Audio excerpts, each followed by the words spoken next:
জানাস কাউসার, 13 লক্ষ মানুষের ভালোবাসা আমার অহংকার ছিল না। এই 13 লক্ষ মানুষের ভালোবাসা ছিল অনেক হতদরিদ্র ক্ষুধার্ত মানুষ, যারা চিকিৎসাহীন মানুষ, সমাজের ধর্ষিত পরিবার, তাদের ন্যায় বিচারের প্ল্যাটফর্ম।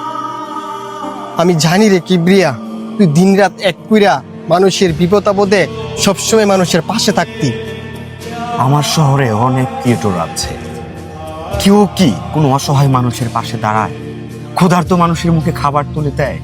একজন ধর্ষিত বাবা যখন আমাকে কল করে আমার হাতে পায়ে ধরতেছিল, কান্না করতেছিল, আমি কিছুই করতে পারি না ওই বাবাটার জন্য, কারণ আমার পেজটা নাই। কিভাবে পারলো তারা আমার এই পেজটার ক্ষতি করতে? এটা তো আমার ব্যক্তি স্বার্থের প্ল্যাটফর্ম ছিল না রে, এটা ছিল অসহায় মানুষের জন্য তৈরি করা, তিলে তিলে তৈরি করা একটা প্ল্যাটফর্ম।